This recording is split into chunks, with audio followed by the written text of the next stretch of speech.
Chapter number 2 में हम शुरुआत करने वाले हैं टाइम मैनेजमेंट, आलस के मनोविज्ञान में। तो अब ये बात करने के बाद कि एक एवरेज इंसान की ज़िंदगी में कितना टाइम होता है जो कि उसे पता भी नहीं कि वो अपना टाइम कहाँ दे रहा है। उसके पास साल के 3190 घंटे एक्स्ट्रा हैं बहुत कुछ करने के लिए, जिसमें हमने ये बात की है कि इसी जगह अगर वो बुक रीडिंग करे तो उसकी लर्निंग हो। और लर्निंग इसलिए ज़रूरी है क्योंकि इंसान की लाइफ इतनी भी बड़ी नहीं होती कि वो हर बार खुद की गलतियों से सीखे। अगर कम उम्र में बड़े धमाके करने हैं तो दूसरों की लाइफ से सीखना होता है। इतना जाना था मैंने चैप्टर 1 में। किताब की दुनिया से बाहर आकर कि टाइम में कितनी किताब पढ़ सकते हो कि उस टाइम में कितनी किताब पढ़ सकते हो, ये समझने के बाद आपके दिमाग में ये सवाल आना ही चाहिए कि आपका यह एक्स्ट्रा टाइम साल के 3190 घंटे जाता कहाँ है। आपके पास टाइम नहीं है, यह बहुत बड़ी प्रॉब्लम है, राइट। और जब तक प्रॉब्लम अच्छे से समझ नहीं आएगी हम उसे सॉल्व नहीं कर सकते। चलिए अब वापस अपने सवाल पर आते हैं। आपका टाइम कहाँ जाता है? इसमें हॉनेस्टली लिखा है। हॉनेस्टली बताऊं तो बहुत ज़्यादा लोगों को, यहाँ तक कि 95% लोगों को यह नहीं पता कि उनका टाइम एक्चुअल में कहाँ जा रहा है। खुद के टाइम को मैनेज करना और उसे ट्रैक करना कि टाइम कहाँ जा रहा है, ये ट्रैक करना कोई इजी टास्क नहीं है। 1-2 दिन टू डू लिस्ट फॉलो करते हैं, कैलेंडर पर नज़र रखते हैं, बीते हुए आने वाले 24 घंटे मैनेज करते हैं, प्लानिंग बनाते हैं, फिर से सब कुछ छूट जाता है। हम इतने ज़्यादा अनकॉन्शियस हैं अपने टाइम को लेकर। यानी कि अगर मैं आपको बताऊं कि आपका ज़्यादा टाइम यहाँ जा रहा है तो आपको यकीन नहीं होगा। जैसे कि एक रिसर्च कहती है कि ज़्यादातर लोग ऑन एन एवरेज अपने मोबाइल को दिन में 100 बार चेक करते हैं और कई लोगों का इससे भी ज़्यादा ही होगा। जबकि ज़्यादातर लोगों से पूछा जाए कि वो अपने मोबाइल को कितनी बार चेक करते हैं तो वो केवल 30 से 40 बार ही बताएंगे। यानी आधे से भी ज़्यादा लोगों का ध्यान ही नहीं है कि उनका ध्यान कहाँ है। सच बोलूँ भाई तो मैं भी यार फ़ोन बहुत ज़्यादा ही यूज करता हूँ, लेकिन अब ध्यान दूंगा। ध्यान पर ध्यान नहीं है, ध्यान कहाँ जा रहा है उस पर भी ध्यान नहीं है। जब आप ध्यान पर ध्यान नहीं देते हो तब आपका सब जगह ध्यान बन जाता है। यह कब पता चलेगा कि आप कॉन्शियस हो? कब पता चलेगा कि आप प्रोडक्टिव हो, कि आप चीज़ें तेज़ी से करते जा रहे हो, आप टाइम को एकदम सही तरीके से यूज कर रहे हो या नहीं। जब आपको ये याद हो कि आपका ध्यान कहाँ जा रहा है, आपका ध्यान कहाँ जा रहा था, आपने कल क्या खाया था, आपने कल कितना टाइम काम किया था, और यह सब याद करने में आपको दिमाग पर जोर भी ना देना पड़े, ये सब मैनेज करना आपकी आदत बन जाए, तब ये मान लो कि आप प्रोडक्टिव हो। ध्यान रहे, प्रोडक्टिव का मतलब केवल मेहनत करना ही नहीं, इसका मतलब है कि आपने उस काम को करते वक्त उस काम को एंजॉय भी किया है। आपका एनर्जी लेवल भी सही था, आप खुद को फोर्स करके वो काम नहीं कर रहे थे, आपको उससे मज़ा आ रहा था, उसमें मज़ा आ रहा था। लोग यही गलती करते हैं, वो बोलते हैं कि वो बहुत काम कर रहे हैं, लेकिन हार्ड वर्क और प्रोडक्टिव वर्क में काफ़ी फ़र्क है। और यही मेरा उद्देश्य है, आपको समझाना कि एनर्जी के साथ काम करें। एनर्जी होगी तब ही टालने का कीड़ा मरेगा। जब तक आप प्रोडक्टिव नहीं रहेंगे हर साल ख़त्म होता जाएगा और आप रेसोल्यूशन बनाते रह जाओगे, लेकिन कर कुछ नहीं पाओगे। क्योंकि आपको यह भी पता होना चाहिए कि आपको अपने माइंड को अलर्ट कैसे रखना है, अपने अंदर एनर्जी कैसे मेंटेन रखनी है, अपनी बॉडी को स्ट्रॉन्ग कैसे बनाना है। और अपने गोल्स को नज़रों में कैसे रखना है, तब जाकर नए साल के दिसंबर तक सारे गोल्स अचीव कर सकते हो। मोबाइल की लत। तो मैंने जो सवाल किया था कि आपका टाइम कहाँ जा रहा है, जितनी भी ध्यान भटकाने वाली चीज़ें हैं आज के टाइम में, उससे सबसे बड़ी चीज़ है मोबाइल और इंटरनेट। क्योंकि आज के वक्त में आपको जो भी ज़िंदगी का लक्ष्य है उसे पाने में जितनी भी डिस्ट्रैक्शंस हैं उसमें से एक मोबाइल भी होगा, और कुछ लोगों के लिए तो सिर्फ मोबाइल ही होगा। सच बोलूँ तो यार मेरे लिए है। मोबाइल को लेकर मेरी कुछ इंटरनेट रिसर्च आपको बता देता हूँ। मैं मेरी कुछ इंटरनेट रिसर्च आपको बता देता हूँ कि सिर्फ मोबाइल की वजह से अगर ये आपके ऊपर ज़्यादा हावी हो जाए तो किस हद तक आपकी लाइफ में डिस्ट्रैक्शंस बढ़ सकती है, और किस हद तक आपके कैरियर को भी इम्पैक्ट कर सकता है। आपके हाथ में जो भी आपका मोबाइल होता है, क्या आप उस मोबाइल को कंट्रोल करते हो या वो मोबाइल आपको कंट्रोल कर रहा है। जिस तरह से कुछ लोग पानी से डरते हैं उसे एक्वाफोबिया कहते हैं। जिस तरह मैं बहुत सारे लोगों को जानता हूँ जो पानी से डरते हैं, एक्वाफोबिया कहते हैं। ऊंचाई से डरते हैं उसे एक्रोफोबिया कहते हैं। भीड़ से डरते हैं उसे एगोराफोबिया कहते हैं। उसी तरह एक फोबिया नोमोफोबिया है। यह एक ऐसा डर है जो आपको तब लगता है जब आपका मोबाइल आपके पास नहीं होता। मोबाइल की वजह से हमारी याद करने की शक्ति कमज़ोर होती जा रही है। आज के वक्त में कोई भी नहीं चाहेगा कि वह 500 मोबाइल नंबर याद रखे। बहुत ऑब्वियस सी बात है कि वह उन नंबर्स को याद करने के बजाय उन्हें सेव करेगा। लेकिन इस तरीके से हमारी कुछ भी लिख कर सेव करने की ऐसी आदत बनती जा रही है, कुछ भी गूगल में सर्च करके निकालने की आदत बनती जा रही है, हमें कुछ भी याद रखना इम्पोर्टेंट नहीं लग रहा है, जिससे मेमोरी कमज़ोर होती जा रही है क्योंकि इसका इस्तेमाल कम हो रहा है। हमारे शरीर के किसी भी हिस्से का इस्तेमाल कम होने लगता है तब वो कमज़ोर पड़ने लगता है। सच बोलूँ तो मैं मैथ में कमज़ोर हूँ क्योंकि मैं कैलकुलेटर में कर लेता हूँ इसलिए। लेकिन अब ये बात सीख गया हूँ कि मैं कैलकुलेशन चाहे भले ही उसमें टाइम लगे लेकिन अपने स्वयं से करूँगा, अपने दिमाग से करूँगा। मैं अभी आपको कोई भी न्यू नंबर याद करने को कहता हूँ तो आपके लिए यह याद करना बहुत मुश्किल होगा। याद कीजिए, आपके लिए आज से 5 से 6 साल पहले यह याद करना इतना मुश्किल नहीं था। आज के वक्त में पूरे दिन की दिनचर्या में याद करने वाली चीज़ें बहुत कम होती जा रही हैं। हम मोबाइल में बातें लिखते हैं, रिमाइंडर्स लगाते हैं, अलार्म लगाते हैं, कैलकुलेटर यूज करते हैं, कई तरह के शॉर्टकट टूल इस्तेमाल करते हैं दिमाग और समय को खर्च करने के लिए। ऑलमोस्ट हर डिजिटल कंपनी मोबाइल के थ्रू आपको इस तरह से बांध कर रख रही है कि आपको खुद को नहीं पता कि आपने मोबाइल की लॉक स्क्रीन को इस वजह से ओपन किया था, फिर आप उसमें कुछ और ही करने लग जाते हैं।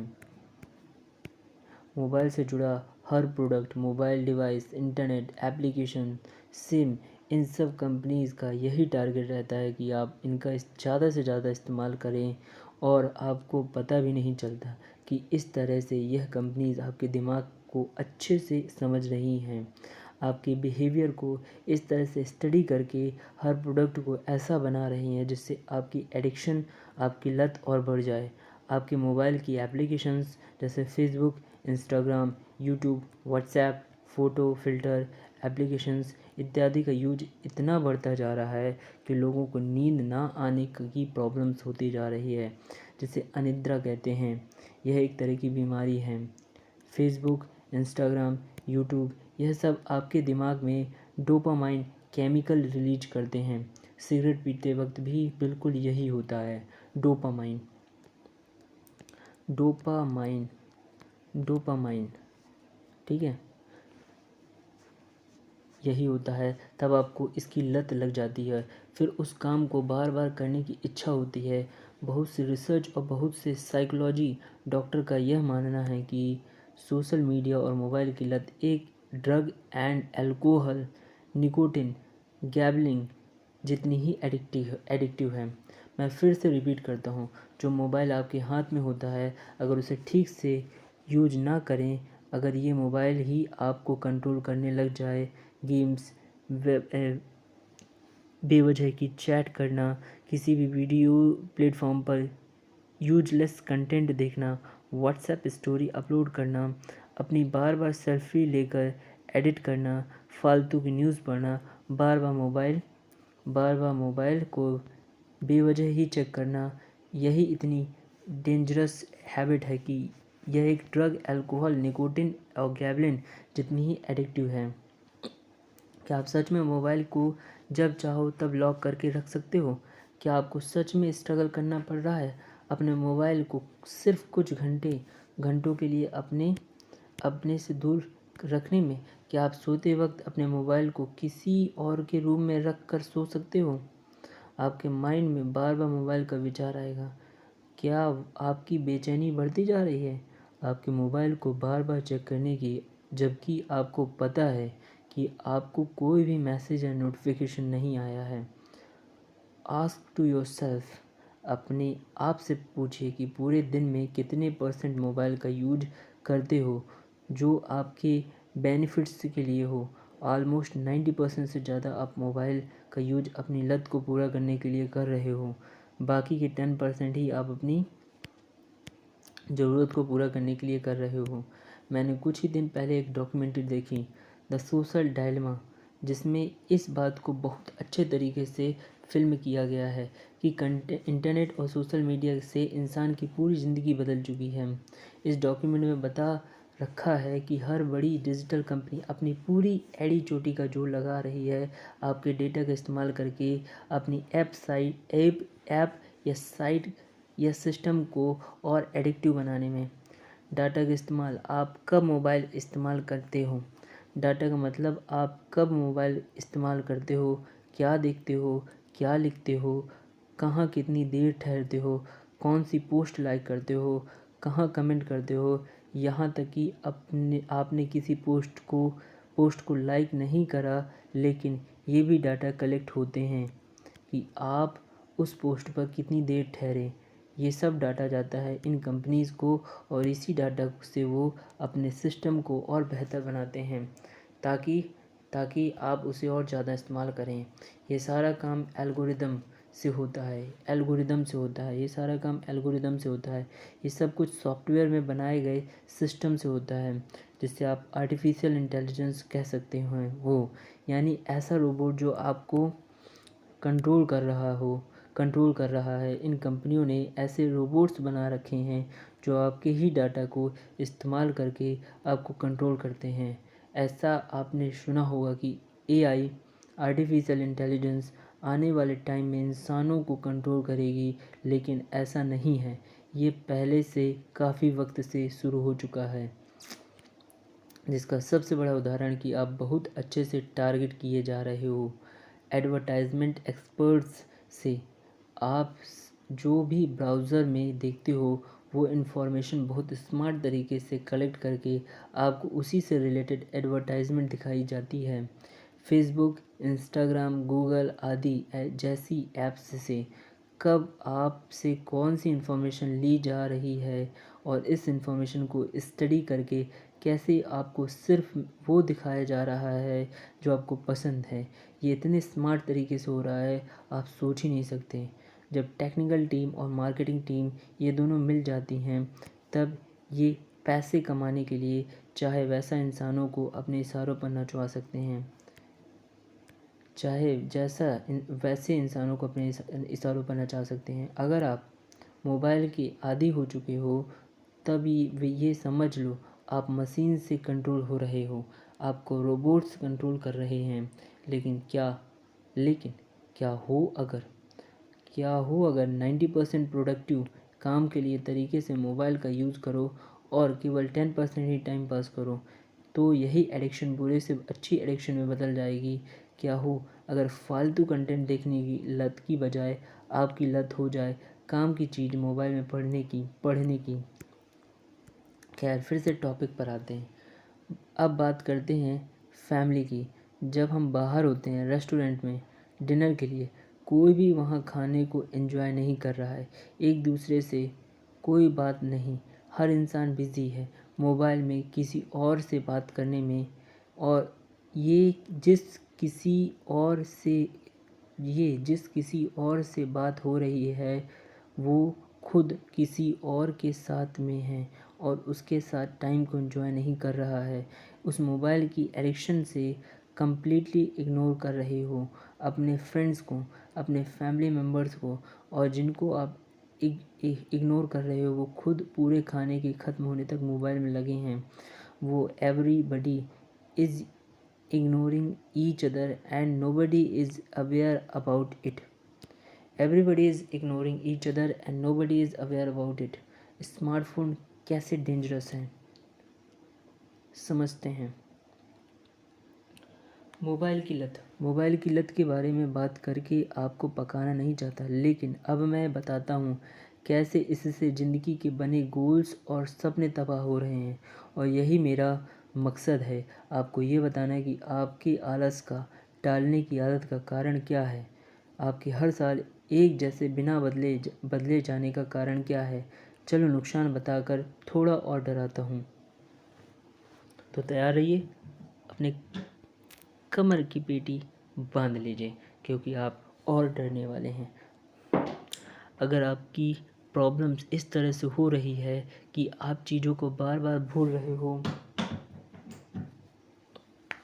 जो मेरे साथ अक्सर हो रहा है बहुत। मैं भाई आपको बताना चाहूँगा, साइकिल लेके गया दुकान में, सामान लिया, थोड़ा कुछ और सोचने लगा, साइकिल ही भूल गया।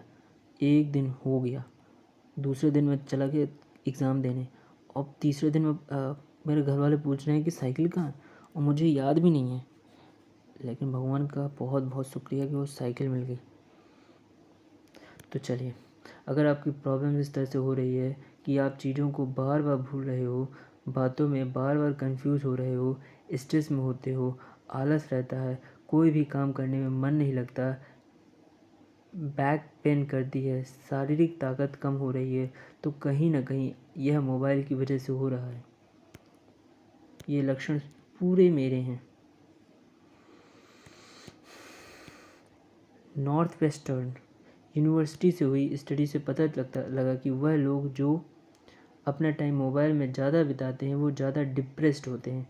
जो इस एडिक्शन से निकल रहा है उसका डिप्रेशन 68 मिनट्स का होता है, जबकि जिनकी मेंटल हेल्थ सही होता है उनका डिप्रेशन 17 मिनट्स का होता है। 68 मिनट यानी 1 घंटे से भी ज़्यादा तब वो डिप्रेशन में रह सकते हैं, जो मेरे साथ होता है भाई।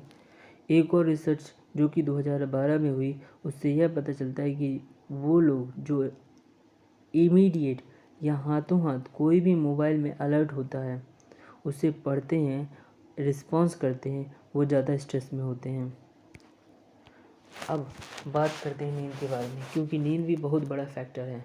अगर आपको दिन में एनर्जी नहीं हो रहती, अगर थका हुआ फील होता है, अगर बेवक्त बार बार नींद आती है, इसका मतलब है आपने रात की नींद ठीक से नहीं ली।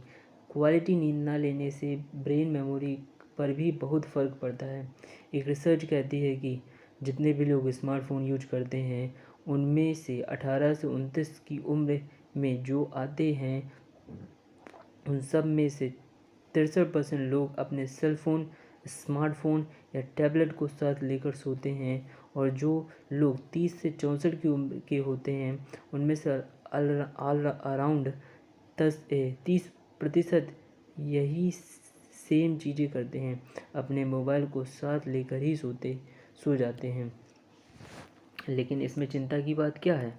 चिंता की बात यह है कि एक और रिसर्च जो कि सितंबर 2015 में पब्लिश हुई थी, कहती है कि जो आप कैफ़ीन लेते हो, जो कि चाय और कॉफ़ी में होता है, वह आपकी नींद के वक्त में इतना इफ़ेक्ट नहीं करता जितना आपकी मोबाइल की ब्राइट लाइट रात के समय करती है। अगर आपकी हैबिट है रात में मोबाइल यूज करने की, तो इसके बहुत ज़्यादा चांसेस हैं कि आपकी नींद डिस्टर्ब हो रही होगी और नींद पूरी नहीं हो रही होगी। लेकिन वो तो भला आपके अंदर मेलाटोनिन का लेकिन वो तो भला आपके अंदर मेलाटोनिन का जो हमें ये बताता है कि यह हमारा टाइम हो चुका है सोने का, और नींद आ जाती है। मेलाटोनिन की वजह से एक रासायनिक होता है मेलाटोनिन, जिसके शरीर में छा जाने से आपकी आंखें बंद हो जाएंगी, आप सो ही जाएंगे। हार्वर्ड की रिसर्च ने 6.5 घंटे यानी 6 घंटे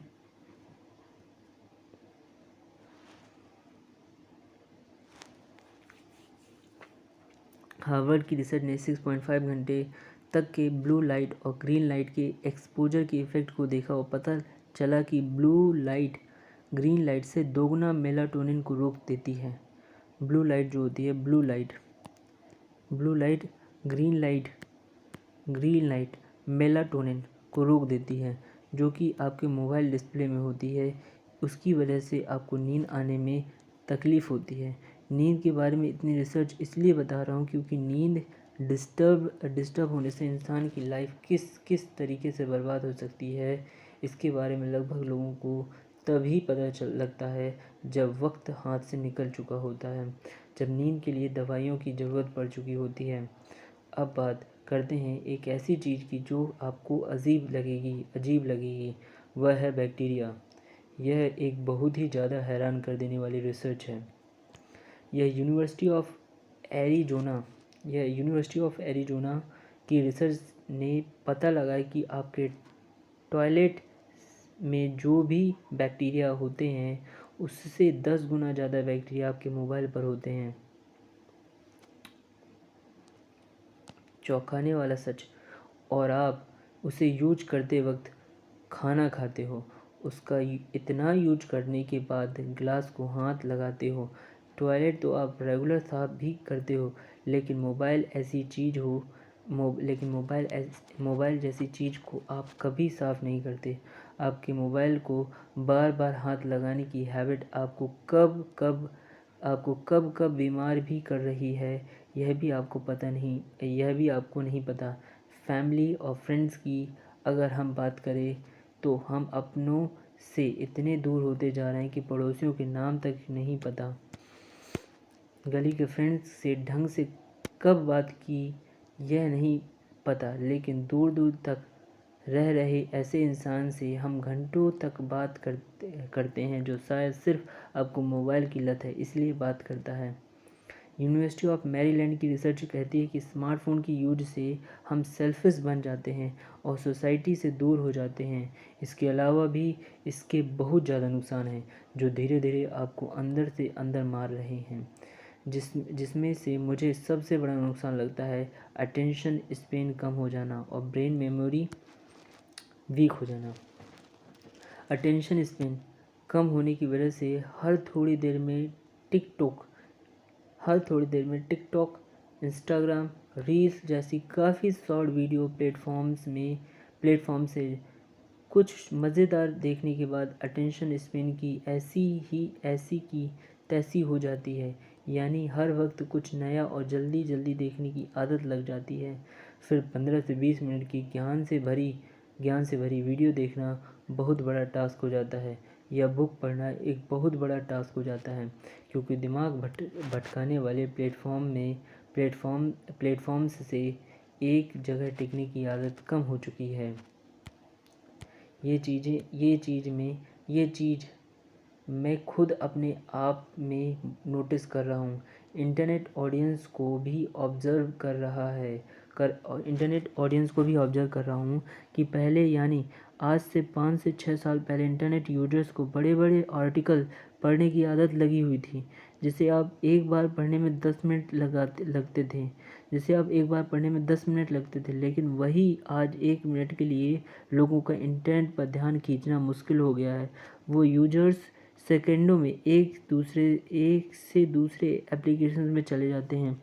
हर थोड़ी देर में कुछ नया और मज़ेदार देखने के लिए जल्दी स्क्रॉल करता रहता है। इसकी वजह से ठहरने की ताकत, दिमाग की शांति और सुकून कम हो जाता है। ये सब इतना धीरे धीरे हो रहा है कि आपको पता ही नहीं चल पाता है कि आपके साथ क्यों हो रहा है। उदाहरण